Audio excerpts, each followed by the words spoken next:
intro then? Okay, so today we have two very special guests from Summit Educational Services, a leading organization in test preparation and admissions consulting in the application season of 2013 and 2014. About 1 of 3 Vietnamese students got into the top 50 American colleges, and they're all Summit students. That's really impressive. Please join me in welcoming Mr. Neilman and Mrs. Ling, Summit Educational Deputy CEO and Academic Director. Okay, you're a very popular teacher in town, and you have taught many amateurs in the past 5 years. What do you think of AM students? So you guys are all AM students? Well, some of you are AM students. How many of you? Okay, you guys know. Well, since not all of you are AM students, how many of you are from other schools at CNN? 1 or 2, yeah. I think most of our students come from Amsterdam and also CNN. Yeah. And also maybe other places like High School for Gifted Students and Chumana. All of them are relatively the same in the sense that they're all very motivated.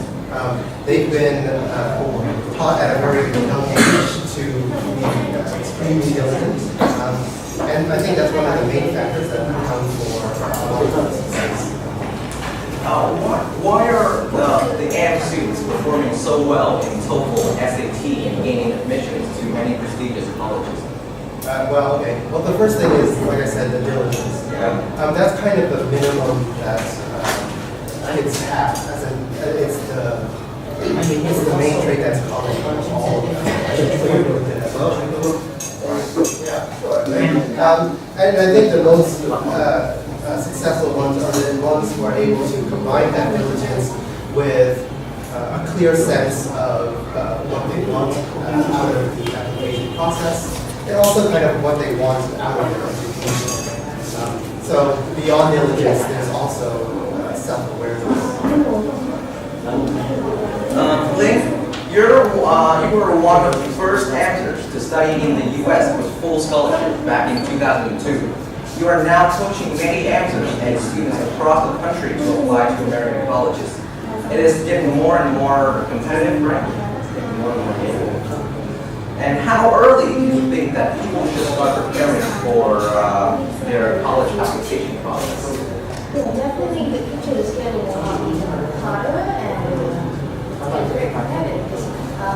Back 10 years from now, when I was one of the English major students in Vietnamese high school, there were only 5 of us in our class applying to colleges in the States.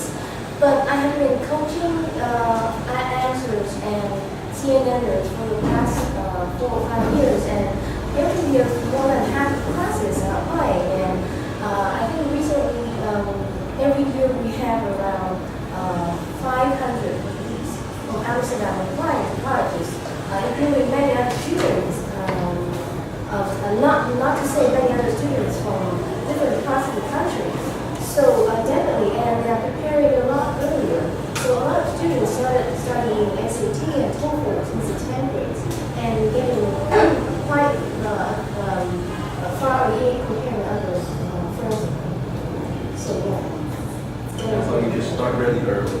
Yeah. Get on the school. We have 10th graders that already have 22 other SATs. So there's a lot of youngsters are preparing for the admission process pretty early. Neil, you scored in the top 1 percentile of both the SAT and the GRE tests. That's really tough, especially for us Asians. So what do you think that Vietnamese students can do in order to score high on the SAT test? Well, there are several ways. If you are really fond of torturing yourself, you can probably study SAT non-stop for about 6 months, trying to memorize 5,000 words and trying to go through about 50 practice tests. That tends to be the approach of a lot of people. I would probably recommend not torturing yourself and maybe perhaps starting a lot earlier. So for me, I didn't actually study for my SAT. It's just that I was lucky to be in an educational environment that forced me to learn a lot of words, and that forced me to really read and think at a very high level at a very young age. And all of you guys go to schools that are very good, which means you already have the capacity to start doing that for yourselves, even when you are in 9th grade. Are you guys in 7th grade? 11th grade? 11th grade? Yeah. So if you're in 11th grade and just starting 11th grade, perhaps you can start now, right? Not with endless practice tests, but really just building up your skills, right? Building up the skills that the SAT tests, rather than just studying for the test, which can be a soul-crushing experience. Man, a lot of people are asking that the vocab is an essential part of critical reading, which is obviously most people think the hardest part. So, how did you build such a vocab and critical thinking skills? Again, I think if you study the SAT, you're actually putting yourself in a slightly disadvantageous position because a lot of the words you'll be seeing for the very first time, which means you will be memorizing a lot of words that are new to you.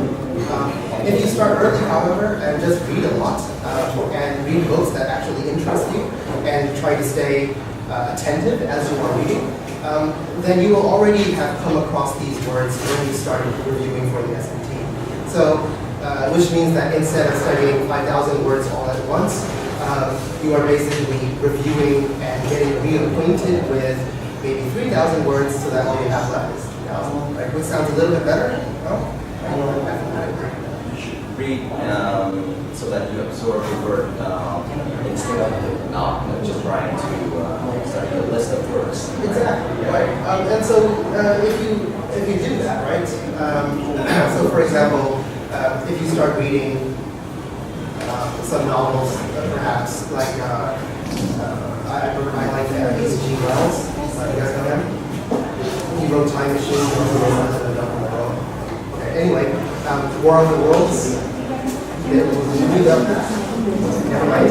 But anyway, he's very good, right? And he writes adventure. And at the same time, he uses very difficult vocabulary, very difficult syntax. But the story is good enough to keep you paying attention. And if you just pay attention and try to understand what everything is, what everything he's trying to say is properly, then I think you would be okay. You would be able to approach the reading passages, not just the vocabulary, right, with a lot more confidence. And that's normally what sets people apart as well. That's great. Ling, you were the first Vietnamese to got accepted into the #1 liberal arts school in the United States. That's really impressive. You are also known for your excellent writing skills. And so, what can Vietnamese students do in order to improve their writing skills? Well, I have been coaching the Vietnamese students to apply to colleges for 7 years, and a big part of it is coaching them how to write a personal statement. And I think the main reason why most of them students are not doing well in their writing is part of the culture and education is so the writing style, Vietnamese writing style is totally different from American writing style. The two systems emphasize different things. The Vietnamese writing style it very much emphasizes emotion over the class of logic, whereas American writing really focuses on giving good logic evidences and make sure that you have a point. So when coaching, for the student, I truly emphasize that students really have to start thinking on their own and have their own point of view and ideas. And that's the most important thing. They have to be writing a good essay because if you don't really have a good point in a personal statement or anything you write, it doesn't make sense to the American readers. Whereas for Vietnamese readers, it may be very impressive if you use a lot of jargon but for American readers, they really are looking They want for to keep it straightforward. keep it straightforward and simple. So my advice for students to train themselves to become a good writer is right now, first of all, you have to start trying to build yourself a capacity to think independently by stepping back from most of what you're doing and trying to gain your own vision and explain and try to think about the logic behind it. You can start reading a lot of good American literature too, because that's going to give you a good idea of how a good writing should be. And that takes some time, so I think it's good to start early. Admissions essays are particularly difficult to write. How do you guide your students to finding relevant topics and expressing themselves in tone and style? That's a hard question. It's going to be a lecture almost. Okay, we can think about the basic requirements of a personal essay, and then think about what might be required in order to fulfill those requirements. So, the personal essay is there to do a few things. The first is to provide context to your life and to your achievements. And the second one is give the readers a sense of who you are as a person and what your potential is for the next 4 years, right? So what kind of person might you grow into during your time at college, and also when you exit the college, what might you become? Now, you only have about 650 words to say all of that. And so, if you think in terms of just kind of like what Ling was saying, right, trying to convey a lot of emotion without thinking about the soundness of your evidence, how compelling your story is, or how much insight you put into your life, then you're going to find it kind of a difficult experience. So, do any of you guys keep like a journal or a blog? No? Yeah? So think about that, right? Because the essay requires self-awareness and self-reflection. And if you lack that, then it will take a while for you to get used to being aware of yourself and the world around you, but also being able to reflect on that and to assess the world around you. So, which is why I think now we begin the application process, the writing process a lot earlier, even beginning of 11th grade. Straightforward and logical, and a lot of evidence to support the entire essay. It's not just make it sound really long and Sure, but also think about the idea of awareness. Right? Even now, right, when we are looking at the kids who have just entered our application class and writing class, what we notice is often in their drafts, they are the only character in their story, as in the fact that there are other people in their lives, but then because kids tend to be a little bit self-centered, right? Not selfish or narcissistic, but just self-centered. They don't even realize as they are writing that there are other people in their lives, right? And so we see a lot of, I do this, I do that, but then there's no real, I talked to this person, I learned this from that person.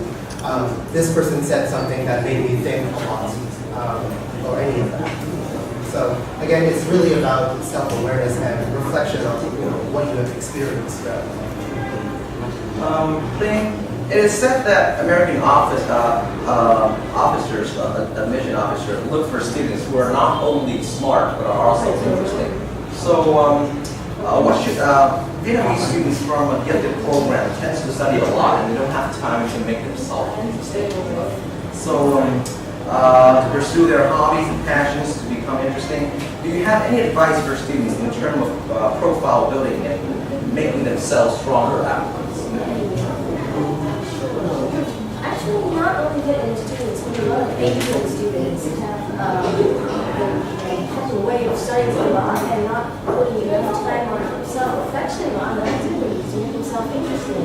And there's a common stereotypes around Asian officers in the States that Asian students in general are just nerds and not that interested. Yeah, with high school and no real original thoughts. So actually, they have been trying to put limit enough Asians so they can accept every year, because if they accept every Asian, then actually most of them will qualify in terms of grades.